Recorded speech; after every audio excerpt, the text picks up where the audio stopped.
침팬지 폴리티스라는 책이 있습니다. 세계적인 영장학자인 프란스 드발이라는 사람의 베스트셀러입니다.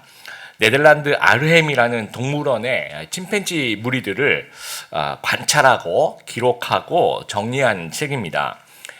특히 수컷 4마리를 중심으로 이제 관찰을 했는데 서로 이제 넘버원이 되려고 계속 싸움을 하는 거예요. 그러다가 이제 젊은 힘이 좋은 친구가 싸움에서 이겨서 이제 넘버원이 되면 2인자 또 3인자로 이렇게 밀려나게 되겠죠. 그러면 거기서 이제 싸움이 그치는 것이 아니고 2인자랑 3인자가 또 이제 같이 힘을 합칩니다. 그래서 1인자를 다시 함께 이제 도전을 하는 거죠. 그리고 암컷들 중에서도 영향력이 있는 그 존재가 있어요. 그 뭐 마마라고 불리우는 그 암컷의 우두머리를 이제 가서 잘해주면서 이제 자기 편으로 또 끌어들이고요. 나머지 암컷들은 이제 정세를 판단합니다. 그래서 이쪽으로 줄을 서야 될지 아니면 저쪽으로 줄을 서야 될지 끊임없이 이제 모든 침팬지들이 그러고 있더라는 겁니다. 서로 투쟁하기도 하고 연합하기도 하고 분열하기도 하고 서로 질투하고 뭐 도망가고 곤모술수를 부리는 모습이 마치 인간 사회에 정치하는 모습을 보는 것 같다라는 겁니다.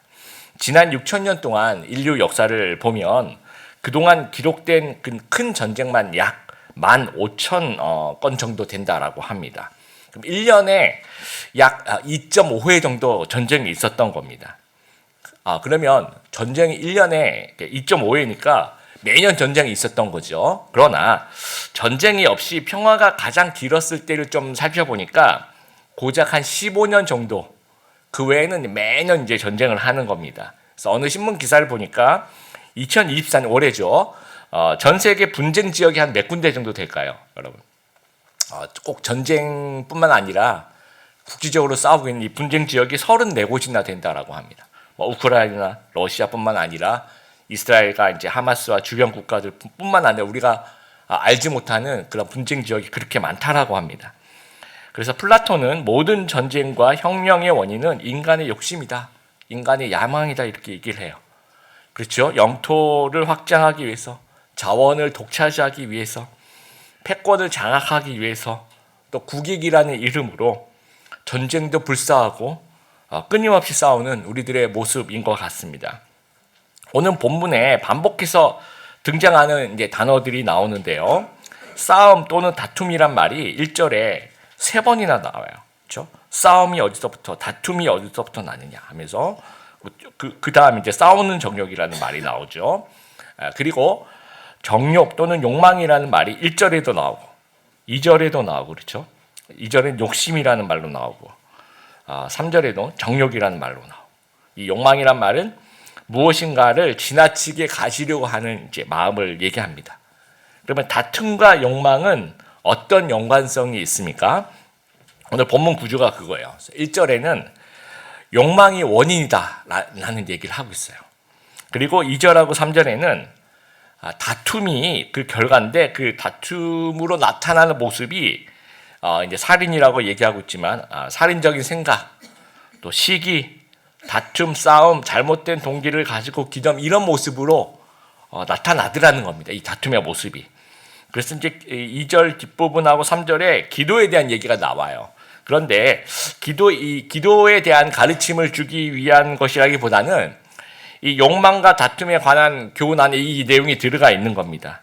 그래서 우리가 기도까지 동원하면서 욕망을 채우려고 하는 모습을 이제 설명하고 있는 겁니다. 자, 그러면 욕망은 무조건 다 나쁜 것입니까? 모든 인간은 욕망과 욕구를 가지고 있어요. 그래서 메슬로우라는 그 학자가 이제 인간의 욕구 5가지 단계로 이제 나눴죠.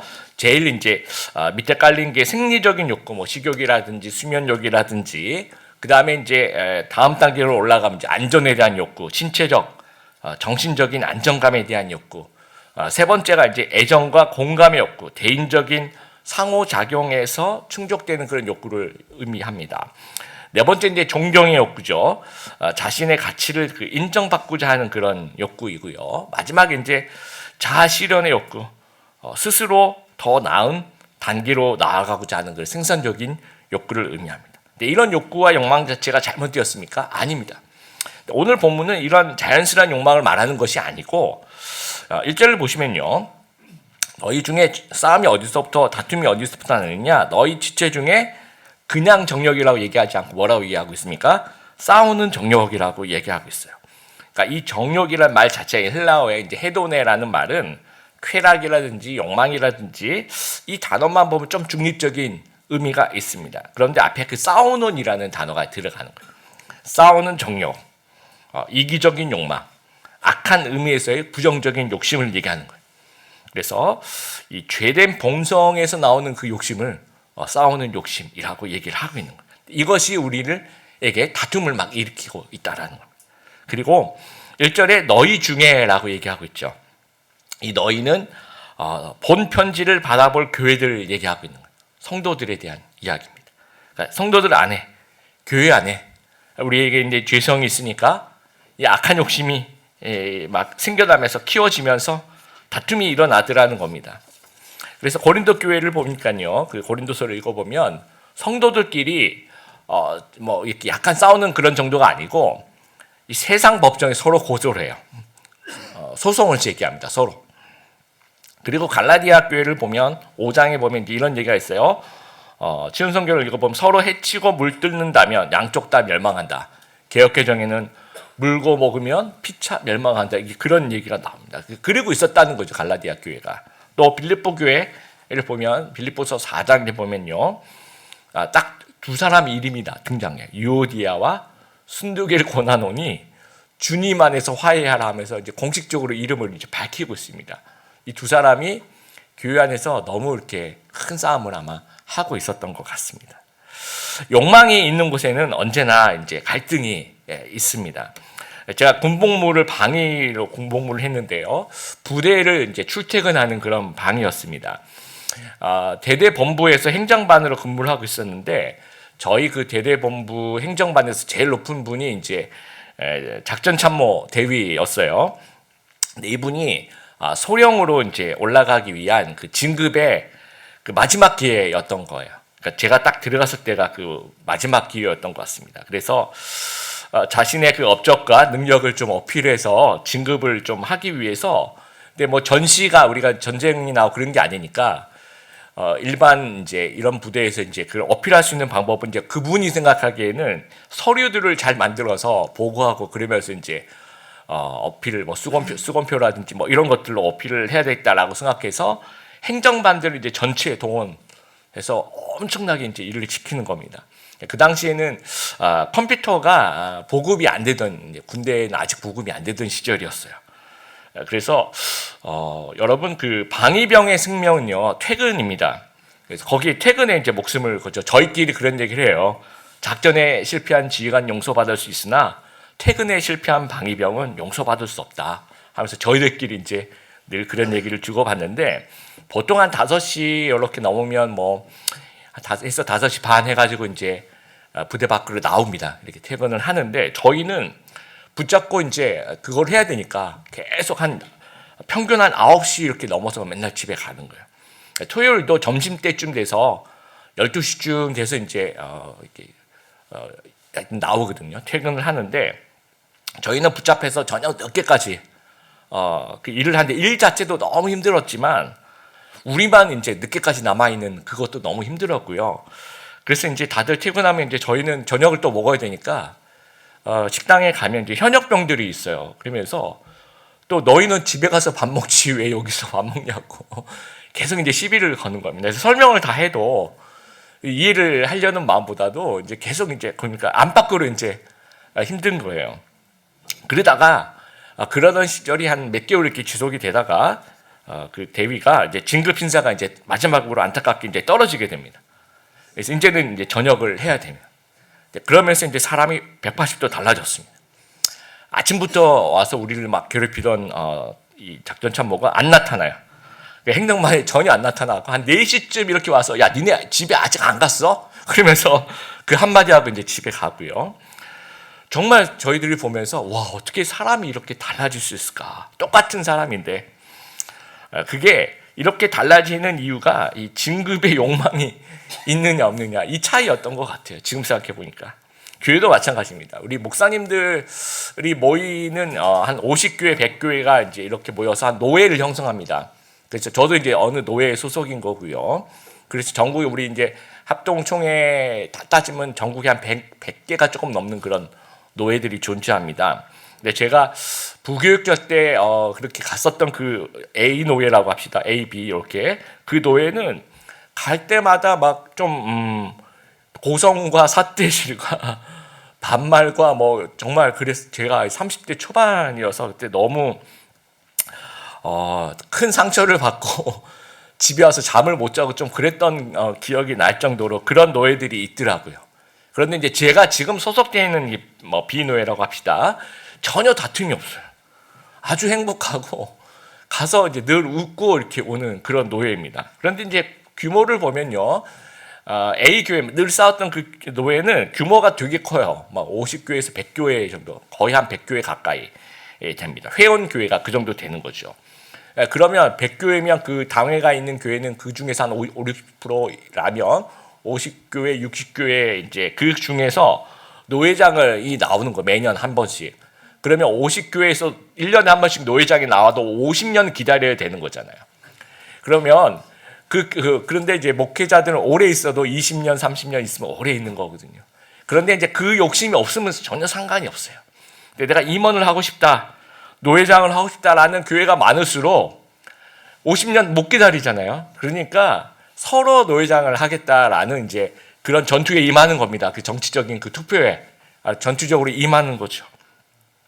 그러니까 거기서 이제 계속 이제 편을 나누어서 세를 불리고 이제 이렇게 할 수밖에 없는 그런 환경이 되는 거예요. 근데 지금 제가 소속돼 있는 노예는 다른 노예에 비해서 좀 규모가 작아요. 그래서 회원 교회가 그렇게 많지가 않습니다. 그러면 가만히 있으면 이제 순서가 돌아오는 거예요. 그러니까 싸울 일이 없거니와 또 계시는 목사님들 자체가 별로 그런 생각이 없어요. 그래서 서로 안 하려고 눈치 보고 목사님이 하세요 이번에. 목사님이 하셔야지 무슨 말. 그래서 사람이 없어서 원래 노회장 한 번 하면 이제 못 하거든요. 사람이 없어서 한 번 더 하시는 분도 제가 봤습니다. 그래서 그러면서 이제 그러니까 서로 싸울 일이 이제 서로 이제 양보하는 평화의 구조가 되는 겁니다. 이게 욕심이 있고 없고의 차이인 것 같습니다. 우리가 살면서 만나게 되는 아주 중요하고 피할 수 없는 공동체가 대표적으로 직장, 그다음에 부부, 그다음에 교회 공동체가 있는 것 같아요. 물론 이제 우리 어떤 청년들 같은 경우에는 직장도 없고 결혼도 안 했고 교회도 거의 안 나오고 그러면 평화주의자가 되는 겁니다. 뭐 강제적인 비자발적인 평화주의자가 되는데요. 직장에 있어서 매일 가야 되니까 내가 가기 싫어도 가야 되고 그러면 이제 거기서 때 뭔가 공동체 형성이 되는 거죠. 결혼도 이 가정을 지켜야 되는 또 반드시 지켜야 되는 부분이 있는 거고 또 내가 좋아하는 교회 공동체가 있으면 자연스럽게 우리는 갈등이 노출이 될 수밖에 없는 겁니다. 같이 생활하고 그러다 보면 또 욕심과 의도와 고집이 또 그런 노출이 되고 그래서 갈등을 일으키는 상황이 발생한다라는 겁니다. 이럴 때 어떻게 해야 되는가? 욕심으로 인한 다툼의 상황에 노출될 때 성도는 어떤 태도를 취해야 되는가? 말씀을 좀 그렇게 적용하면서 살펴봤으면 좋겠습니다. 이 하필왈리라는 사자성어가 있어요. 많이 여러분 인문학을 조금이라도 관심 있으신 분들 많이 들어보셨을 거예요. 어찌 하자에 그렇죠? 반드시 필, 또 말하다 할 때 왈, 리는 이로움의 그 리입니다. 그래서 어찌하여 하필이면 왜 이익에 대해서 말씀하십니까? 이런 뜻이에요. 맹자의 말이죠. 맹자가 양나라 해왕이라는 왕이 이제 맹자를 초청해서 맹자가 왔어요. 그래서 이제 뭐 대접을 하면서 장차 우리나라를 이롭게 해줄 조언을 부탁드립니다. 그렇게 얘기하니까 맹자가 양나라 해왕한테 왕께서는 왜 하필 이로움을 말씀하십니까? 하필 왈리. 오직 인과 의가 있을 뿐입니다.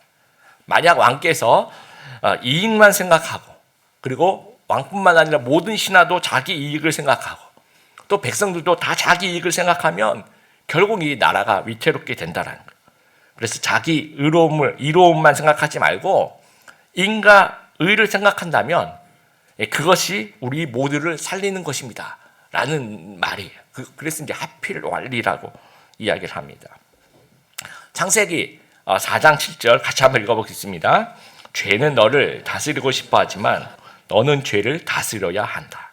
죄된 욕심이 나를 다스리려고 할 때 오히려 우리는 죄된 욕심을 다스려야 한다라는 겁니다.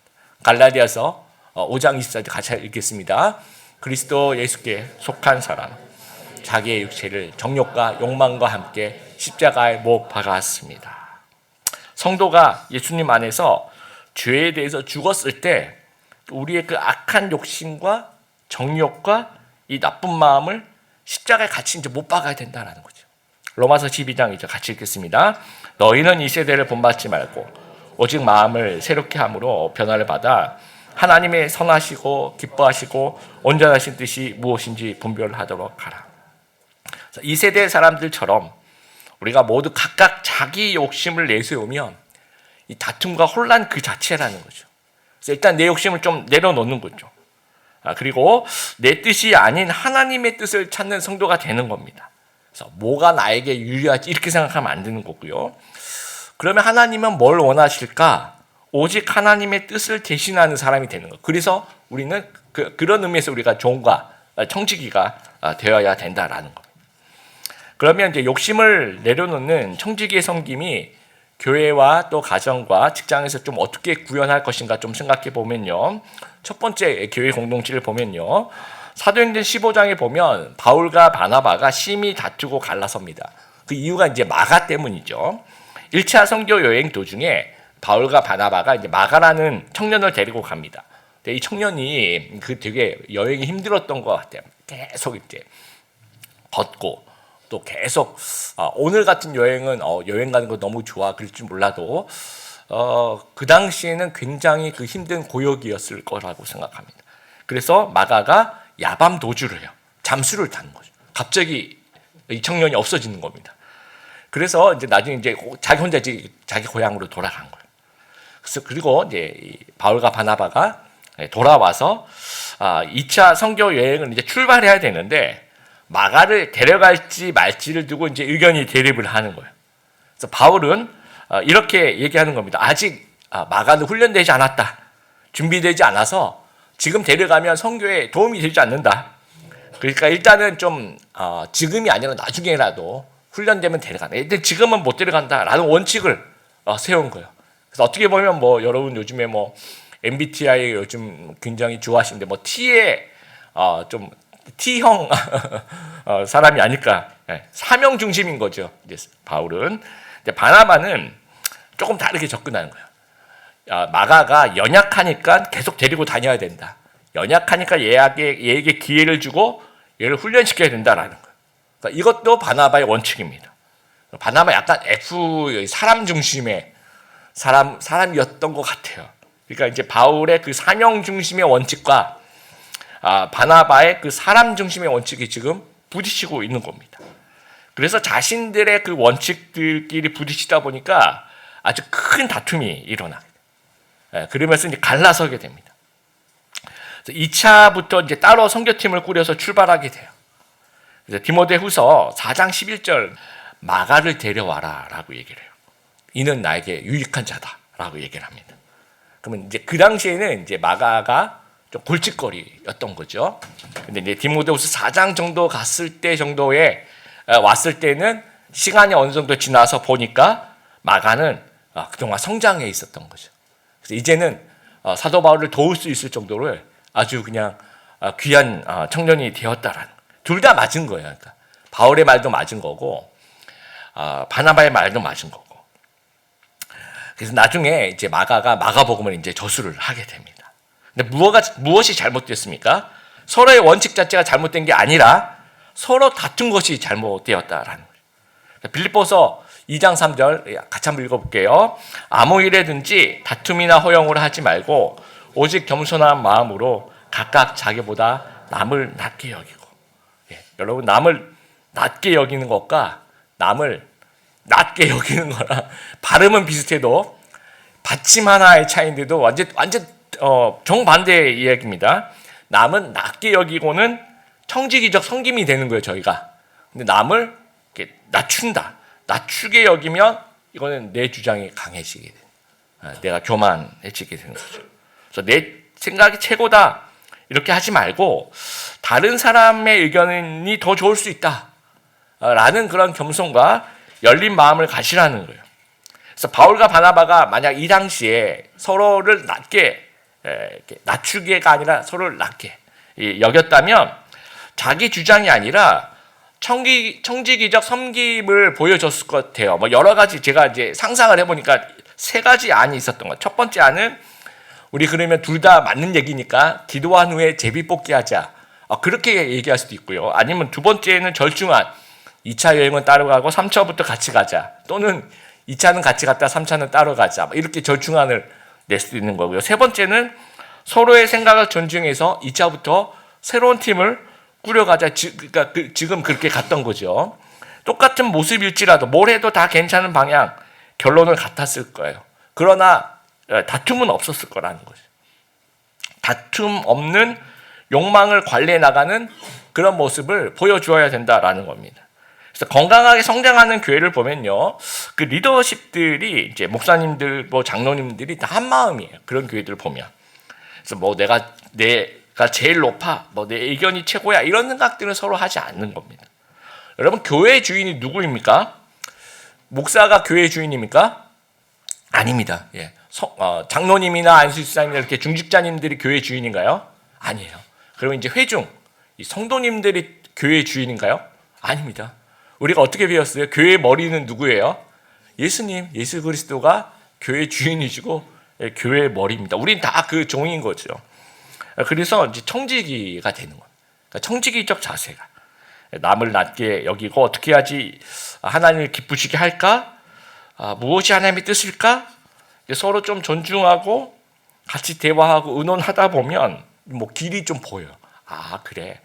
이제 그럼 이러면 되겠다라는 생각이 드는 거죠. 그래서 우리 드림의 교회는 지금도 그렇지만 계속해서 다툼이 없는 공동체가 되었으면 좋겠습니다. 욕심 없이 안 싸운다고 해서 우리가 그래 그럼 내가 교회에서 아무것도 안 할 거야. 아무도 안 만나고 이 무책임을 얘기하는 것이 아니에요. 예, 우리에게는 청지기적 책임이 존재하는 겁니다. 근데 섬기는 자들이 내 이득, 내 의견, 내 생각이 그래도 너희들 생각보다 더 높아 이런 고집을 좀 내려놓고 하나님의 의도에 집중하는 겁니다. 그렇게 한 마음으로 선택한 뭐가 있을 거예요. 그럼 그 길대로 가는 것이 그러면 100% 옳으냐? 그러지 않을 수도 있습니다. 우리가 교회가 한 마음이 돼서 뭔가를 정했어요. 그런데 이제 가보니까 이게 약간 좀 뭔가 시행착오가 있을 수 있습니다. 사람은 누구나 실수가 있어요. 그런데 이렇게 같이 청지기적 공동체의 모습으로 해서 드러나게 된 그 시행착오는 하나의 좋은 교육 과정이 될 수가 있는 거예요.